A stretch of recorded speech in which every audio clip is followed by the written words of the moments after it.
Morning बच्चों, आज हम पढ़ेंगे कबीर दास। कबीर दास की दो रचनाएं तुम्हारी पाठ्य पुस्तक में है, साखियां और शबद। साखी शबद। सबसे पहले कविता जानने के पहले हम पढ़ाएंगे आप लोगों को कबीर की जीवनी, कबीर दास का परिचय, महात्मा कबीर के बारे में। तो आप लोगों ने कबीर दास के बारे में बहुत कुछ सुना होगा। कबीर दास के जन्म तथा मृत्यु के विषय में बहुत सी किंवदंतियां प्रचलित हैं, यानी उनका जन्म कब हुआ और मृत्यु कैसे हुई, इसके बारे में बहुत सारी किंवदंतियां, छोटी छोटी कहानियां जो मौखिक रूप से लोगों के घरों में चलती आ रही हैं, प्रचलित हैं। लेकिन फिर भी ऐसा माना जाता है कि उनका जन्म 1398 ईस्वी में काशी में हुआ तथा 1518 के आसपास मगहर में इन्होंने अपना देह त्याग किया। आप ये भी जानते होंगे कि कबीर ने विधिवत शिक्षा नहीं ली। इस संबंध में कबीर दास खुद लिखे हैं, कबीर दास के द्वारा लिखा गया है, बोला गया है कि मसी कागज छुयो नहीं, कलम गहयो नहीं हाथ। मैंने कभी कागज को छुआ नहीं और नहीं हाथ में कलम को पकड़ा। उन्होंने सत्संग, पर्यटन तथा अनुभव द्वारा ज्ञान प्राप्त किया था। वो पढ़े लिखे नहीं थे, लेकिन अच्छे अच्छे लोगों के साथ रहते थे, साधु संतों के साथ। इससे उनको बहुत सारी ज्ञान की प्राप्ति हुई। आप जानते होंगे कि भक्तिकालीन निर्गुण संत परंपरा के प्रमुख कवि कबीर की रचनाएं मुख्यतः कबीर ग्रंथावली में संग्रहित है।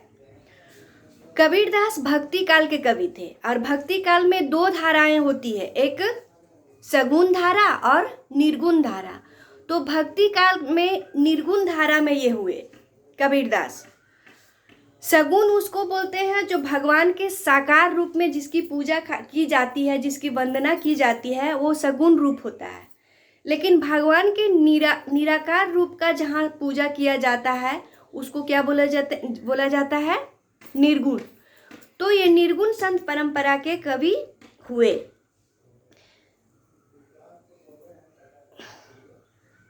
परंतु कबीर पंथ में उनकी रचनाओं का संग्रह बीजक को ही प्रमाणिक माना जाता है। इनकी 3 रचनाएं मानी जाती है, साखी, शबद और रामायणी।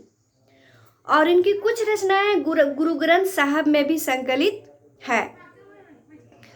कबीर अत्यंत उदार, निर्भय और सद्गृहस्थ संत थे।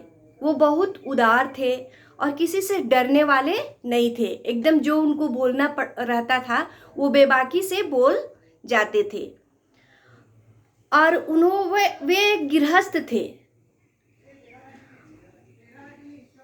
राम और रहीम की समानता को मानने वाले कबीर ने ईश्वर के नाम पर चलने वाले हर प्रकार के पाखंड, भेदभाव तथा कर्मकांडों का विरोध किया, है ना। आज हम ईश्वर प्राप्ति के लिए कितने सारे कर्मकांड करते हैं। कर्मकांड मतलब जैसे मूर्ति पूजा करना, उपवास करना और भक्ति के लिए विभिन्न प्रकार के तरह तरह का अनुष्ठान करना, इसके वो विरोधी थे। उन्होंने अपने काव्य में धार्मिक तथा सामाजिक भेदभाव से मुक्त मनुष्य की कल्पना की। वो एक ऐसे समाज की स्थापना करना चाहते थे जहाँ किसी प्रकार का धर्मांधता, धार्मिक भेदभाव न हो, लोग समाज में ऊंच नीच न हो, सभी मनुष्य के समान होने की कल्पना की थी, जो उनकी रचनाओं में मिलती है। ईश्वर प्रेम, ज्ञान और वैराग्य, सत्संग, गुरु भक्ति तथा साधु महिमा के साथ आत्मबोध और जगत बोध की अभिव्यक्ति भी उनके काव्य में हुई है। कबीर की भाषा की सहजता ही उनकी काव्यात्मकता का शक्ति है। कबीर दास जो उन्होंने जो कुछ लिखा और जो कुछ उन्होंने बोला, उनकी भाषा बहुत सरल थी, उसको हर एक आम आदमी समझ सकता था। वो बहुत सारे अलंकार या फिर मतलब शब्द जाल में लोगों को भुलाने की फिराक में कभी नहीं रहते थे। बहुत सहज और सुबोध और सरल भाषा में जो अपना था वो अपनी उक्ति थी वो लोगों के पास वो पहुंचाए, जिससे आम आदमी को समझने में थोड़ी भी कठिनाई नहीं हुई।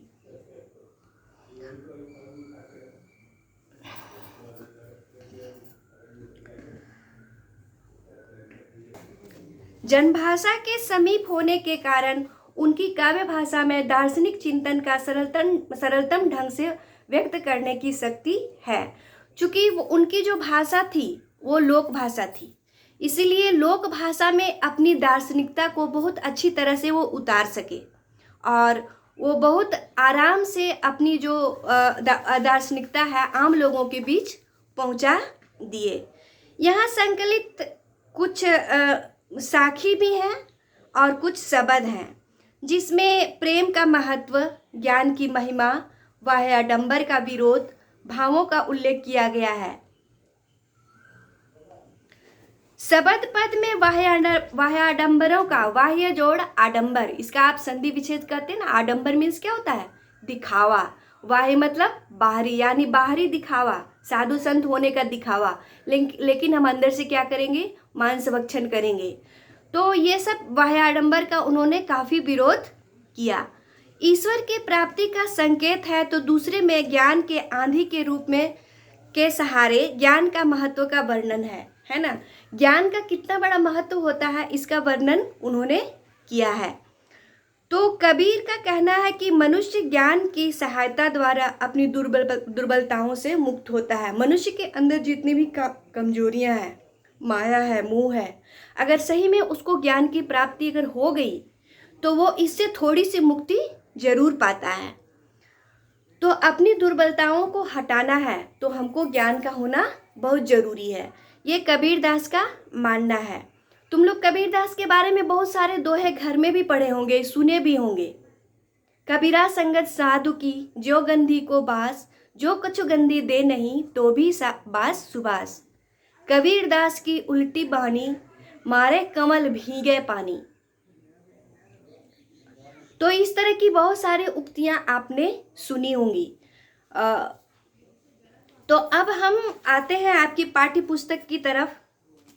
वो शब्द महात्मा कबीर के द्वारा 2 पद शब्द के लिखे गए हैं, जिसमें एक है, मोको कहाँ ढूंढो रे बंदे, मैं तो तेरे पास में, ना मैं देवल ना मैं मस्जिद, ना काबे कैलाश में, ना तो कोनो क्रियाक्रम में, ना ही जोग बैराग में, खोजी होय तो तुरत है मिली हो पल भर की तलाश में, कह कबीर सुनो भाई साधो सब सांसों की सांस में।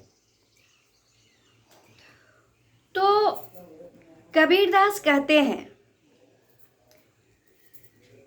कबीरदास के भगवान अपने भक्तों को कहते हैं, क्या कहते हैं कि ए बंदे, ए मेरे भक्त, तुम हमको कहाँ ढूंढता है?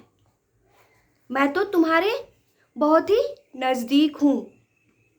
ना मैं देवल ना मैं मस्जिद, ना काबे कैलाश में, ना मैं देवल में हूं, यानी ना ही मैं मंदिर में हूं, मैं मंदिर में नहीं रहता हूं जो तुम मुझे रोज पूजा करने जाते हो। उस मंदिर को मैं रोज पुष्प मालाएं चढ़ाते हो, उस मंदिर को तुम रोज सजाते हो। न काबे कैलाश में, और न ही मैं मुस्लिमों के धर्म स्थल को काबा बोला जाता है। और कैलाश पर्वत को तो आप जानते हो, वहाँ जानते ही हो, वहाँ पे साक्षात शिव जी वास करते हैं। तो सीधे भाषा में ये होगा कि न मैं काबा में निवास करता हूँ और न ही कैलाश में।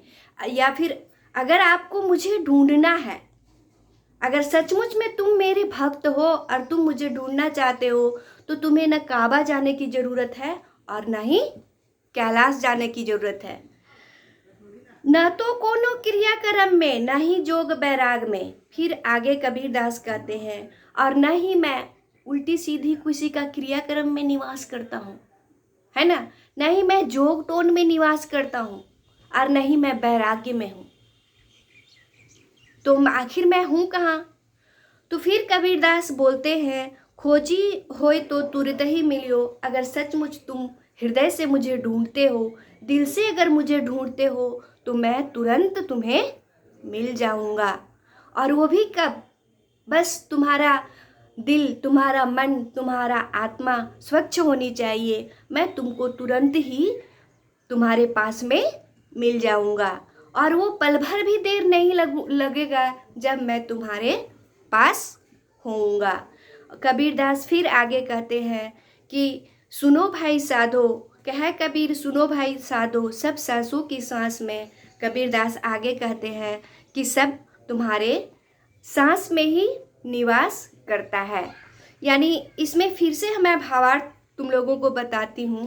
कबीरदास ने क्या किया है, ईश्वर के भक्ति में किसी भी तरह का क्रियाक्रम, जोग टोन और फिर मंदिर जाना, मस्जिद जाना, जितने भी हम वाह्याडंबर को करते हैं, वो क्या है, वो उसमें वो विश्वास नहीं करते हैं। वो उन्होंने ईश्वर को सर्वव्यापक माना है, सभी जगह मौजूद माना है।